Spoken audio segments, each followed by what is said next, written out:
এই মুহূর্তে যারাই আমাদের টেলিভিশন শো দেখছেন সবার জন্য রইল শুভেচ্ছা। কানাডায় নির্মিত বাংলা টেলিভিশনের আজকের এই অনুষ্ঠানমালা নিয়ে আপনাদের সাথে আছি আমি সৌমিতা। অবসরপ্রাপ্ত লেফটেন্যান্ট জেনারেল হারুন আর রশিদ বীর প্রতীক আমাদের স্টুডিওতে আমন্ত্রিত হয়ে এসেছিলেন। তার সঙ্গে কথা বলেছেন আহমেদ হোসেন। এখন দেখব সেই সাক্ষাৎকারের কিছু অংশ। জনাব হারুন রশিদ, আপনাকে আমাদের বাংলা টেলিভিশনে স্টুডিওতে সুস্বাগতম। আপনি টরন্টোতে বেড়াতে এসে আমাদেরকে যে ব্যস্ততম সময় থেকে সময় দিয়েছেন তার জন্য অভিনন্দন। আপনার একটি বড় পরিচয়, আমরা বিশ্বাস করি আমার সোনার বাংলা আমি তোমায় ভালোবাসি একটি সার্বভৌমত্ব, একটি পতাকা ছিনিয়ে আনার জন্য যারা সবচেয়ে বেশি অগ্রণী ভূমিকা পালন করেছে তারা হচ্ছে মুক্তিযোদ্ধা। আপনি একজন বীর মুক্তিযোদ্ধা, আপনি সামরিক কর্মকর্তা, সবকিছু ছাপিয়ে আপনি মুক্তিযোদ্ধা। আমরা সেভাবে দেখতে চাই, আমরা শ্রদ্ধায় গর্বিত, আমাদের মস্তক অবনত। কি করে মুক্তিযুদ্ধে ঝাঁপিয়ে পড়লেন? কোন তাগাদা, কোন কিসের মধ্য থেকে আপনি ঝাঁপিয়ে পড়লেন? একটু বলবেন কি আমাদের দর্শকদের জন্য?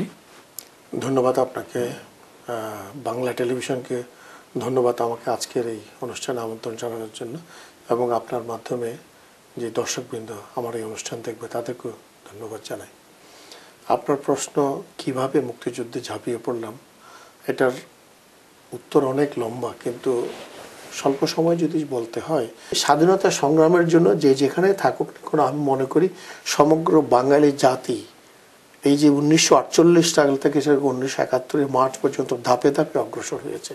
তো আমরা সেই অগ্রগতির অংশ হিসাবে ছিলাম, যদিও আমরা পাকিস্তান সেনাবাহিনীর সদস্য ছিলাম, যার পরিণতিতে 25শে মার্চ কাল রাত্রিতে যখন পাকিস্তানি সেনাবাহিনী নিরস্ত্র বাঙালির উপর ট্যাঙ্ক, কামান, বিমান বাহিনী, নৌবাহিনী নিয়ে আক্রমণ করলো, নির্বিচারে গণহত্যা শুরু হলো। আমরা দেখেছি যে কিভাবে নিরীহ জনগণ বন্দুকের গুলিতে রাস্তায় রাস্তায়, বাড়িতে বাড়িতে নিহত হয়েছেন, আহত হয়েছেন। কাজে সেই ক্ষেত্রে আমাদের কাছে আর কোনো উপায় ছিল না যে আমরা যারা সশস্ত্র সৈনিক ছিলাম, নিজের দেশকে, নিজের মাকে, নিজের ভাই বোনকে বাঁচানোর জন্য আমাদের অস্ত্র ধরা ছাড়া। তো তারই পরিপ্রেক্ষিতে 27শে মার্চ সকাল 8:30 ঘটিকায় আমি যে ব্যাটালিয়নে কাজ করছিলাম, 4th ইস্ট বেঙ্গল রেজিমেন্ট, সেই রেজিমেন্টের কিছু অংশ ছিল ব্রাহ্মণবাড়িয়াতে, এবং সেই সময়ের মানে বয়োজ্যেষ্ঠ বাঙালি অফিসার ছিলেন মেজর শাফাত জামিল, ওনার নেতৃত্বে আমরা বিদ্রোহ ঘোষণা করি এবং বাংলাদেশের পক্ষ অবলম্বন করি। সেই থেকে আমার মুক্তিযুদ্ধ শুরু। স্যার, আপনার কাছে আরেকটা প্রশ্ন, যে বলা হয় যে জাতির পতাকা আজ খামছে ধরেছে সেই পুরনো শকুন, এ ধরা তো জন্ম থেকেই অনেকদিন ধরেই দেখা যাচ্ছিল। আমরা যে যুদ্ধ করে স্বাধীন পতাকা এনেছি সেটার ফসলটা ঠিক হয়নি ঠিক মতো। অনেকটা বছর রাজাকাররাই যেমন শাসন করেছে মনে হয়েছে, কিন্তু একটা পর্যায়ে আপনারা সেক্টর কমান্ডার্স ফোরাম একত্রিত হলেন, আপনি যার নির্বাচিত সাধারণ সম্পাদক, এটা করে বেশ আপনারা খুব ফোকাসড একটা আন্দোলন করলেন। এই যে একটা আন্দোলন করা, একটা উদ্দেশ্য নিয়ে এগিয়ে আসছেন আপনারা, সেই সম্পর্কে যদি আমাদের একটু কিছু বলেন, তার উদ্দেশ্য এবং আদর্শ, এবং কতদূর আপনারা এগিয়েছেন, কেন গেছেন, কেন এত দেরিতে এগোলেন, কেন 72-এই করলেন না, 73-এই করলেন না, কেন 35 বছর পর শুরু করলেন, সব মিলে যদি আমাদের একটু জানান। ধন্যবাদ আপনাকে। অনেক ঘটনা 75 থেকে শুরু করে 2006 সাল পর্যন্ত, এবং আপনি জানেন বঙ্গবন্ধু হত্যা এটা শুধু কোনো ব্যক্তিকে হত্যা নয়, কোনো রাষ্ট্রপ্রধানকে হত্যা নয়, এটা একটা আদর্শকে হত্যা করা হয়েছিল। আমি আমার প্রথম প্রশ্নের উত্তরে বলেছিলাম যে ধর্মভিত্তিক রাষ্ট্র প্রতিষ্ঠার যেটা ছিল সেটা ফেল করার কারণে বাঙালি সংস্কৃতির ভিত্তিক একটা জাতির জন্ম হয়েছিল। আপনি জানেন মুক্তিযুদ্ধের সময় আমাদের জয়ধ্বনি ছিল জয় বাংলা। 1975 সালে বঙ্গবন্ধুকে হত্যা করে সেই জাতির স্পিরিটটাকে ধ্বংস করে দিয়ে আবার আমরা জিন্দাবাদের আমদানি করলাম। তার অর্থ দাঁড়ালো এই, সে ধর্মভিত্তিক রাজনীতিটাকে পুনঃপ্রতিষ্ঠা করা হলো। 2006 সালের শেষের দিকে, আপনার মনে আছে কিনা আমি জানি না, মিডিয়াতে যারা স্বঘোষিত যুদ্ধ অপরাধী তারা বলতে শুরু করলো বাংলাদেশে কোনো মুক্তিযুদ্ধ হয়নি, হয়েছে গৃহযুদ্ধ। বাংলাদেশে মুক্তিযোদ্ধা বলে যারা পরিচয় দেয় তারা ভারতে গিয়েছিল ভারতীয় স্বার্থসিদ্ধির জন্য অথবা সুন্দরী নারীর লোভে। তারপরে তারা এটাও বলেছিল মুক্তিযোদ্ধাদের বিচার করতে হবে। যে দেশ স্বাধীনতার জন্য ৩০ লক্ষ শহীদ হয়েছে সেই দেশে যদি এই ধরনের কোনো বক্তব্য কেউ দিয়ে থাকে তাহলে আপনাকে অবশ্যই মনে করতে হবে যে স্বাধীনতা বিপন্ন, সার্বভৌমত্ব বিপন্ন এবং জাতীয় নিরাপত্তা হুমকির সম্মুখীন। এই অবস্থায় মুক্তিযোদ্ধারা যারা রক্ত দিয়ে প্রাণ দিয়ে জাতির স্বাধীনতা ছিনিয়ে এনেছে তারা মনে করলো আমাদের কিছু করণীয় আছে। সেই লক্ষ্যে জীবিত সকল সেক্টর কমান্ডারগণ একত্রিত হলেন ডিসেম্বর 2006 সালে এবং যৌথ একটা বিবৃতি দিলেন। সেইখানে মুক্তিযুদ্ধ সেক্টর কমান্ডারদের যাত্রা শুরু। তার পরিবর্তে দেশের অনেক সমস্যা নিয়ে আলোচনা হয়েছে, কিন্তু সব সমস্যার গভীরে যদি আপনি যান তাহলে আপনি একটা জিনিস দেখতে পারবেন, দেশে যে আইন শৃঙ্খলা পরিস্থিতির অবনতি, দেশে যে আমরা বারবার দুর্নীতিতে চ্যাম্পিয়ন হচ্ছি, সব কিছুর মূলে একটি কাজ, সেই কাজটি হচ্ছে অপরাধীদের ছেড়ে দেওয়া। মানে আমরা যদি বলি যে একটা কালচারে দাঁড়িয়েছিল যে অপরাধী পুরস্কৃত হবে এবং সেখানে দেখা গেল যে মুক্তিযুদ্ধকালীন সংগঠিত সবচেয়ে জঘন্যতম অপরাধ, মানবতা বিরোধী অপরাধ, গণহত্যার অপরাধ, গণধর্ষণের অপরাধ, এই সমস্ত অপরাধের কোনো বিচার হয়নি, যার কারণে তারা সমাজে পুনঃপ্রতিষ্ঠিত হয়েছে। সেই অপরাধটাকে আবার তারা নিয়েছে, যার জন্য এত বড় স্যাক্রিফাইসের মাধ্যমে অর্জিত দেশকে আজকে পরিচিত হচ্ছে আন্তর্জাতিক বিশ্বে যে একটা মৌলবাদী রাষ্ট্র। কাজেই সেখানে মুক্তিযোদ্ধারা যাদের নেতৃত্বে সামরিক বিজয় অর্জন করেছিল সেই সেক্টর কমান্ডারদেরকে একত্রিত করে বলা হলো যে যেই রাজনৈতিক আদর্শে বিশ্বাসী হোক না কেন, কিন্তু একটা আদর্শে আমরা সকলেই একমত, সেটা হচ্ছে মুক্তিযুদ্ধের আদর্শ, যে কারণে আমরা যুদ্ধ করেছিলাম। তো সেখান থেকে আমরা শুরু করলাম এবং আমাদের ফোকাস ছিল যে যুদ্ধ অপরাধীদের বিচার করে উপযুক্ত শাস্তি দিতে হবে। এই যে স্যার যুদ্ধ অপরাধীদের বিচার প্রক্রিয়া শুরু হয়েছে, এখন সরকারে আছে মহাজোট সরকার, আওয়ামী লীগের নেতৃত্বে আওয়ামী লীগের সরকার, বিচার প্রক্রিয়া শুরু হয়েছে। আমরা সাধারণ মানুষ মনে করেন যে আওয়ামী লীগ যতদিন ক্ষমতায় আছে এই যুদ্ধ অপরাধীদের বিচার হয়ে যাওয়া উচিত, না হলে আর বিচার প্রক্রিয়াটা থেমে যাবে, অন্য কিছু হয়ে যাবে। আপনার কি মনে হয়? আপনি আংশিকভাবে কথাটা সত্য বলেছেন যে যুদ্ধ অপরাধের বিচারের ব্যাপারে মুক্তিযুদ্ধের সপক্ষের শক্তি যখন ক্ষমতায় আসে তখন এটা সোচ্চার হয়, মুক্তিযুদ্ধের সপক্ষের শক্তি না থাকলে এটা উচ্চারিত হয় না। তবে আমি মনে করি যে কোনো দেশের সরকারের জন্য জনগণের ইচ্ছাই হচ্ছে সর্বোচ্চ। জনগণ যদি চায়, জনগণ যদি সরকারের উপর চাপ সৃষ্টি করে যে এই কাজটি করতে হবে, তাহলে সরকারকে সে কাজ করতে হবে। আপনি একটা উন্নত বিশ্বে আছেন, এখানে জনগণ যদি প্রেসার দেয় তাহলে সরকার করতে পারবে না, এমন কোনো কথা নেই। তো যুদ্ধ অপরাধের বিচারের ব্যাপারটাও এরকম যে বৃহত্তর জনগোষ্ঠী যদি যুদ্ধ অপরাধের বিচারের পক্ষে রায় দেয়, আমি মনে করি না কোনো সরকার সেটাকে স্তব্ধ করে দিতে পারবে। আমি এটা দৃঢ়ভাবে বিশ্বাস করি বাংলার জনগণ অন্তত 2008 সাল থেকে শুরু করে এখন পর্যন্ত অত্যন্ত আশাবাদী যে আওয়ামী লীগ সরকার যুদ্ধ অপরাধের বিচারটা সুষ্ঠুভাবে করবে। যদি না করে তাহলে এটা জাতির জন্য একটা দুর্ভাগ্যজনক ঘটনা হবে। তবে আমি মনে করি জনগণ এটার থেকে সরে দাঁড়াবে না, বিশেষ করে তরুণ প্রজন্ম, নতুন প্রজন্ম এটা থেকে সরে দাঁড়াবে বলে আমার মনে হয় না। কারণ আমরা এখনো পর্যন্ত যে সমস্ত জায়গায় যাচ্ছি, যে সমস্ত জায়গাতে কথা বলছি এবং সেখানে তাদের প্রশ্নে যেভাবে সম্মুখীন হচ্ছি, তারা এত দৃঢ়চেতা যে এই অপরাধীরা কেন সমাজে থাকবে, এই ধরনের প্রশ্ন তারা করে, এদেরকে সমাজ থেকে উৎখাত করি না কেন আমরা। তো কাজে আমার মনে হয়, আমি অত্যন্ত আশাবাদী যে জনগণ যতদিন পর্যন্ত এর পক্ষে রায় দেবে, সরকার যে আসক্ত কেন, মুক্তিযুদ্ধের সপক্ষের শক্তি হোক বা বিপক্ষের শক্তি হোক, তাদেরকে যুদ্ধ অপরাধের বিচার করতে হবে। অথবা যদি আমরা এভাবেও নিই যে সরকারকে বারবার ওই ক্ষমতায় আসতে হবে যে যারা এই বিচারটা করবে। আমরা অত্যন্ত আশাবাদী। অবশ্যই বাংলার মাটিতে যুদ্ধাপরাধের বিচার হবে, সে যে সরকারি আসুক না কেন। আপনাকে অসংখ্য ধন্যবাদ আমাদের বাংলা টেলিভিশন স্টুডিওতে আসার জন্য। আপনাকে শুভেচ্ছা। আপনাকে ধন্যবাদ এবং বাংলা টেলিভিশনকে আবারও অসংখ্য ধন্যবাদ আমাকে আজকের এই অনুষ্ঠানে আমন্ত্রণ জানানোর জন্য।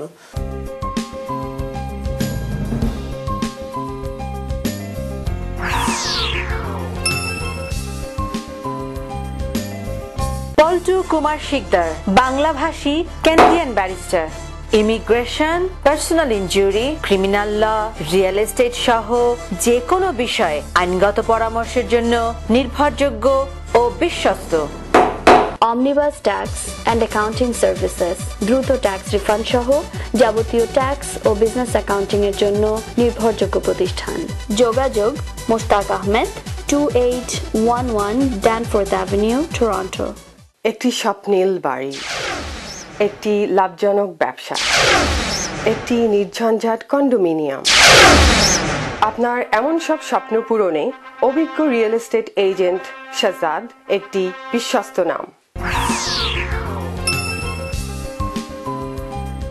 কণ্ঠে আনো স্পর্ধা, করো উচ্চারণ কল্যাণের, এই স্লোগান কণ্ঠে ধারণ করে টরন্টোর আবৃত্তি সংগঠন মুক্ত মনের প্রযোজনায় অনুষ্ঠিত হলো একটি অনবদ্য আবৃত্তি সন্ধ্যা। এখন দেখবেন এই অনুষ্ঠানটির উপর আমাদের রিপোর্টার নাজমা কাজীর একটি প্রতিবেদন, সাথে ছিলেন ক্যামেরায় গ্যাব্রিয়েল জি কন্স। জিহ্বায় উচ্চারিত প্রতিটি সত্য শব্দ কবিতা, কর্ষিত জমির প্রতিটি শস্য দানা কবিতা। আমি কিংবদন্তির কথা বলছি, আমি আমার পূর্বপুরুষের কথা বলছি। তার করতলে পরিমাটির সৌরভ ছিল, তার পিঠে রক্ত জমার মতো ক্ষত ছিল। তিনি অতিক্রান্ত পাহাড়ের কথা বলতেন, অরণ্য এবং সাগরের কথা বলতেন, প্রতি জমি আবাদের কথা বলতেন। তিনি কবি এবং কবিতার কথা বলতেন। কণ্ঠে আনো স্পর্ধা, কর উচ্চারণ কল্যাণের, এই উচ্চেতনায় উজ্জীবিত হওয়া এই শহরের কজন আবৃত্তিকারের আয়োজনে আজকের আবৃত্তি সন্ধ্যা। সুপ্রিয় দর্শক শ্রোতা, বাংলা টেলিভিশনের পক্ষ থেকে আমি নাজমা কাজী রয়েছি এই প্রতিবেদন নিয়ে। বন্ধুগণ, আপনারা যে সওগাত আজ হাতে তুলে দিলেন, আমি তা মাথায় তুলে নিলাম। আমার সকল তনু মন প্রাণ আজ বীণার মতো বেজে উঠেছে। তাতে শুধু একটি মাত্র সুর ধ্বনিত হয়ে উঠেছে। আমি ধন্য হলাম। জো, তুমি আমাকে চিনবে না। আমি তোমারই মতো একজন কালো রঙের মানুষ। গলার সবচেয়ে উঁচু পর্দায় গাইছি সেতুবন্ধের গান। জো, যখন ওরা তোমার চামড়ায় জ্বালা ধরানো সপাং সপাং চাবুক মারে আর হো হো করে হেসে ওঠে, তখন কাল শিটে পড়ে সভ্যতার পিঠে। যখন ওরা বুট জুতো মোড়া পায়ে লাফি মারে তোমাকে, তখন ধুলায় মুখ থুবড়ে পড়ে মানবতা। এমন বৃক্ষ কি নাই ডালে যার নাই কোনো পরি, এমন নদী কি নাই জলে যার পড়ে না চেহারা, এমন যাত্রা কি নাই যাতে নাই পবনের তরি, এমন বুলি কি নাই যাতে নাই নিষেধের ঘেরা, এমন নারী কি নাই বুকে যার নাই ভালোবাসা। টরন্টোর আবৃত্তি সংগঠন মুক্ত মনের আয়োজনে অনুষ্ঠিত হলো আবৃত্তি সন্ধ্যা। আবৃত্তিকার আহমেদ হোসেনের নির্দেশনায় শেখর ই গোমেজ, অনিন্দ শান্ত, অরুণা হায়দার, মেরি হালদার, আদিল কাজী ও দিলারা নাহারের সম্মিলিত প্রচেষ্টায় এক সাহসী উপস্থাপন। আপনি এই অনুষ্ঠানটা উদ্যোগের পেছনে একজন সক্রিয় কর্মী। এই উদ্যোগের পেছনে, একটা আবৃত্তি অনুষ্ঠান করার পেছনে আপনার কি চেতনাটা কাজ করেছে? আমি বলবো কবিতাই হচ্ছে মানুষের কল্যাণের কথা বলে। বিশ্ববিদ্যালয় জীবনে কবিতা আবৃত্তি করতাম, বৃন্দ গলায় গলায় মিলিয়ে কবিতা পড়তাম। ক্যানাডাতে খুব কষ্ট হতো, কবে সমবেত কবিতা পড়তে পারবো। উদ্যোগ নিয়েছি আমরা। প্রথমত আমরা তিনজন, শেখর ই গোমেজ, অনিন্দ শান্ত এবং আহমেদ হোসেন, আমি নিজে, আমরা মুক্তমন সত্য সুন্দর আনন্দ কল্যাণ এই নামে একটি দল করি। আমরা কবিতা আবৃত্তি করতে থাকি এবং করতে করতে আমরা চিন্তা করলাম একটা বড় একটা প্রোগ্রাম করা যায় কিনা। লক্ষ্য করেছেন হয়তো যে আমাদের বেশিরভাগ কবিতাই ছিল মেহনতি মানুষকে ঘিরে, এবং মেহনতি মানুষরাই তো সব কিছু আনে এই পৃথিবীতে। যারা উপরতলায় বসে থাকে তারা এই সমাজে পরিবর্তনটা খুবই কম আনে, কিন্তু পরিবর্তনটাকে ওরা উপভোগ করে। জয় হোক মেহনতি মানুষের, জয় হোক কবিতার, কণ্ঠে আনো স্পর্ধা, কর উচ্চারণ কল্যাণের। যদিও সন্ধ্যা আসিছে মন্দ অন্তরে, সব সঙ্গীত গেছে ইঙ্গিতে থামিয়া, যদিও সঙ্গী নাহি অনন্ত অম্বরে, যদিও ক্লান্তি আসিছে অঙ্গে নামিয়া, মহা আশঙ্কা জপিছে মৌন মন্তরে, দিক দিগন্ত অবগুণ্ঠনে ঢাকা, তবু বিহঙ্গ ওরে বিহঙ্গ এখনই অন্ধ, বন্ধ করো না পাখা। অন্তর্মম বিকশিত করো অন্তর তরফে, নির্মল করো উজ্জ্বল করো সুন্দর করো হে, জাগ্রত করো উদ্যত করো নির্ভয় করো হে, মঙ্গল করো নিরলস নিঃসংশয় করো হে, অন্তর্মম বিকশিত করো অন্তর তরফে। গান নয়, নাচ নয়, শুধুমাত্র কবিতা দিয়ে একটি অনুষ্ঠান সাজানো যায় প্রবাসের সাংস্কৃতিক অঙ্গনে, এমন ঘটনা নিশ্চয়ই ব্যতিক্রম। আপনি যে কবিতার অনুষ্ঠান দেখতে এসেছেন, আপনার কাছে কেমন লাগছে?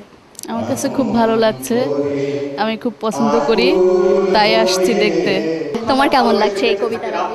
আমার ভালো লাগতেছে।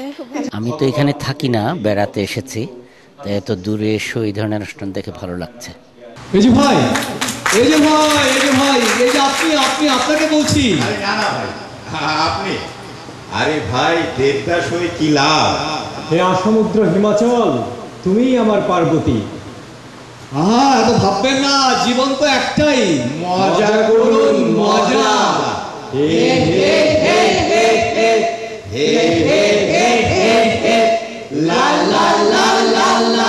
ওই দেহের আশপাশ খাইলি, চক্ষুরে খাইলি, রীতি ঘরে ঢুকিলি, ওরে আমার না কান্দায়া সখী, কোথায় পালাইলি?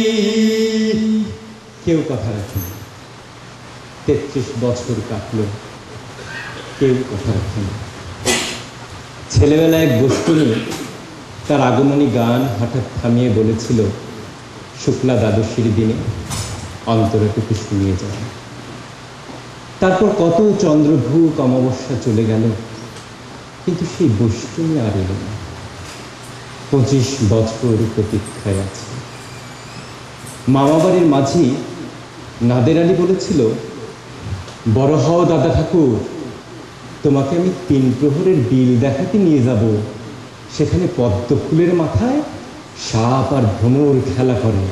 আমরাও উপভোগ করেছি আসলে একটু ভিন্ন মাত্রার কিছু একটা দেওয়ার জন্য, সেজন্য আমাদের স্লোগানটাও ঠিক সেরকম, কণ্ঠে আনো স্পর্ধা করো উচ্চারণ কল্যাণের। আমাদের সেই স্পর্ধাটা নিয়েই, বুকে সাহস নিয়ে আসলে আমরা এসেছি। চমৎকার চমৎকার প্রজেক্ট। ধন্যবাদ। মৃত্যুর মুখে দাঁড়াই জানিব, তুমি আছো আমি আছি, তুমি আছো আমি আছি, দুজনের চোখে দেখেছি জগৎ, দোহারে দেখেছি দোহে, মরু পথতাপ দুজনে নিয়েছি সোহে, ছুটিনি মোহন মরিচিকা পিছে পিছে, ভুলাই মন সত্যের করে নিচে, এই গৌরবে চলিব এভাবে যতদিন দোহে বাঁচি, এবানি প্রেয়সী হোক মহিয়সী, তুমি আছো আমি আছি, তুমি আছো আমি আছি, তুমি আছো আমি আছি। আদিল, আপনার, আমি যতদূর শুনেছি এটা আপনার কবিতা অনুষ্ঠানের সর্বপ্রথম অংশগ্রহণ, মানে এর আগে আপনি কখনো এরকম করে কখনো আবৃত্তি করেননি, কেমন লাগছে? আমার মনে হয় যুদ্ধ জয় করার মতন একটা ঘটনা আমরা ঘটালাম, কারণ টরন্টো শহরে এটা একটা বড় ধরনের আয়োজন। এরকম আবৃত্তি সন্ধ্যায় আমি অংশগ্রহণ করতে পেরে আমার মনে হয় আমার সাহসের মাত্রাটা বেড়ে গেল। অরুণা, আমরা তো জানি নৃত্যশিল্পী এবং নৃত্য শিক্ষিকা, আজকে আবৃত্তিও শুনলাম, কেমন লাগছে? খুবই ভালো লাগছে। কোন পরিচয়টা হিসেবে পরিচিত হতে ভালো লাগে? আসলে ধন্যবাদ। আসলে এত বড় বড় কবিতা আবৃত্তিকারের সাথে কাজ করতে পেরে আমি খুবই আনন্দিত এবং গর্বিত। এত ভালোবাসি, এত যারে চাই, মনে হয় না তো সে যে কাছে না, যেন এ বাসনা ব্যাকুল আবেগে তাহারে আমি বেটাকি।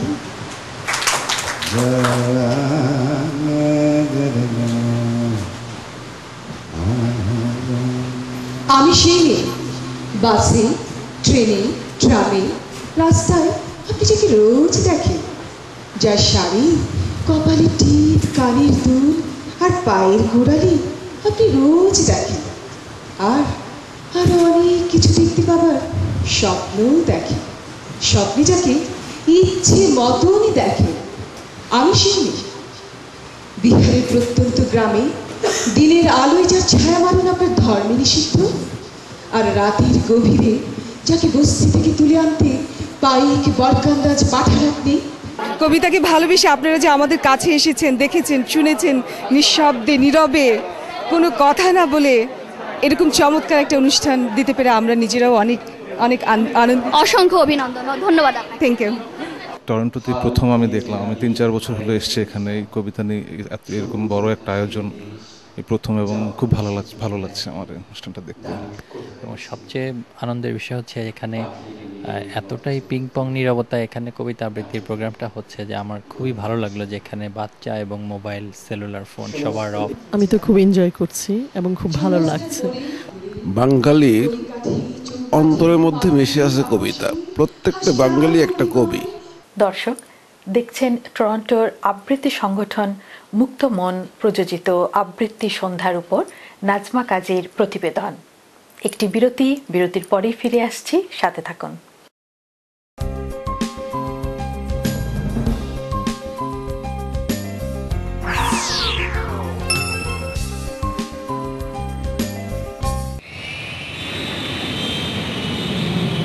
সানমুন ট্রাভেলস অ্যান্ড ট্যুরস, আপনার আনন্দময় ও নিশ্চিন্ত ভ্রমণের নিশ্চয়তা।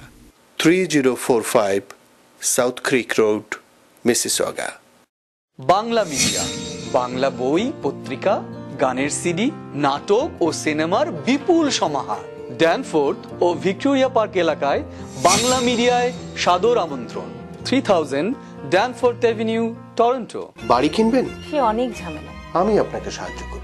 সঠিক বাড়িটি কেমনে খুঁজে পাবো? আমি আপনাকে সাহায্য করব। মর্গেজ পেতে তো অনেক সমস্যা। আপনার মর্গেজ সমস্যা সহ বাড়ি কেনা বেচার যাবতীয় পরামর্শের জন্য সাজ্জাদ একটি বিশ্বস্ত নাম। কবিতা শব্দের শিল্প, ভাস্কর্য বা চিত্রের আবেদন আমাদের দৃষ্টির কাছে, সঙ্গীতের আবেদন আমাদের শ্রুতির কাছে। আমরা সঙ্গীত দেখি না, চিত্র শুনি না, কিন্তু শব্দশিল্পের কোনো নির্ধারিত কোনো ইন্দ্রিয় নেই। আর এখানে কবিতার শক্তি। প্রাথমিকভাবে শব্দ ধরা দেয় ধ্বনিরূপে, তারপর সেটা রূপান্তরিত হয়ে আমাদের কাছে ধরা দেয় কখনো স্বাদে, কখনো গন্ধে, কখনো চিত্রে বা কখনো শ্রুতিতে। এখন যৌবন যায় মিছিলে যাবার তার শ্রেষ্ঠ সময়। এখন যৌবন যায় যুদ্ধে যাবার তার শ্রেষ্ঠ সময়। মিছিলের সব হাত, কণ্ঠ, পা এক নয়। সেখানে সংসারী থাকে, সংসার বিরাগী থাকে। কেউ আসে রাজপথে সাজাতে সংসার, কেউ আসে জ্বালিয়ে বা জ্বালাতে সংসার। শাশ্বত শান্তির যারা, তারাও যুদ্ধে আসে। অবশ্য আসতে হয় মাঝে মধ্যে অস্তিত্বের প্রগাঢ় আহ্বানে। কেউ আবার যুদ্ধবাজ হয়ে যায় মোহরের প্রিয় প্রলোভনে। কোনো প্রেম আছে প্রেমিককে খুনি হতে হয়। যদি কেউ ভালোবেসে খুনি হতে চান, তাই হয়ে যান। উৎকৃষ্ট সময় কিন্তু আজ বয়ে যায়। এখন যৌবন যার মিছিলে যাবার তার শ্রেষ্ঠ সময়। এখন যৌবন যার যুদ্ধে যাবার তার শ্রেষ্ঠ সময়। দেহ তরি দিলাম ছাড়িয়া,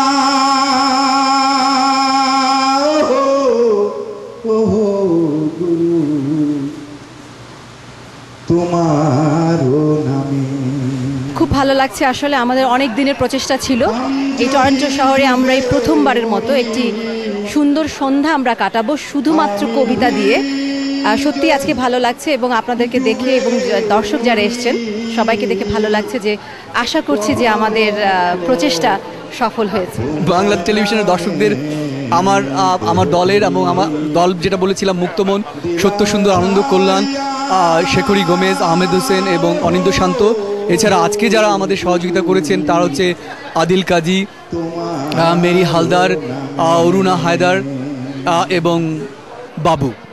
সবার কাছে আমি কৃতজ্ঞ। তারা অনেক সময় দিয়ে আমাদের এই অনুষ্ঠানটাকে সুন্দর করেছে। ধন্যবাদ। আমি জেলে যাবার পর আগের চেয়ে অনেক উজ্জ্বল হয়েছে দিন, আর অন্ধকারের কিনার থেকে তাদের ভারী হাতে ভর দিয়ে তারা অর্ধেক উঠে দাঁড়িয়েছে। আমি জেলে যাবার পর সূর্যকে 10 বার প্রদক্ষিণ করেছে পৃথিবী, আর আমি বারংবার সেই একই কথা বলছি, জেলখানায় কাটানো 10টা বছরে যা লিখেছি সব তাদেরই জন্যে যারা মাটির পিঁপড়ের মতো, সমুদ্রের মাছের মতো, আকাশের পাখির মতো অগণিত, যারা ভীরু, যারা বীর, যারা নিরক্ষর, যারা শিক্ষিত, যারা শিশুর মতো সরল, যারা সৃষ্টি করে, যারা ধ্বংস করে, কেবল তাদেরই জীবন বৃত্তান্ত মুখর আমার গানে। আর যা কিছু, ধরো আমার জেলের 10টা বছর শুধুমাত্র কথার কথা। আমার সোনার বাংলা, আমি তোমায় ভালোবাসি,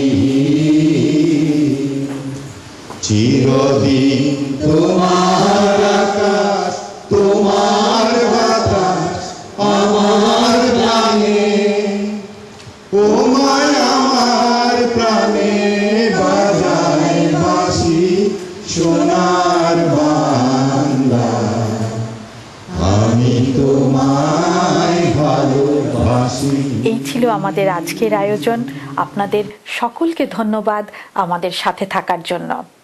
পরবর্তী অনুষ্ঠান এক পক্ষকাল পরে একই সময়ে একই চ্যানেলে বিশ্বকবি রবীন্দ্রনাথ ঠাকুরের মৃত্যুবার্ষিকী উপলক্ষে বিশেষভাবে নির্মিত আমাদের পরবর্তী অনুষ্ঠান দেখার আমন্ত্রণ রইল।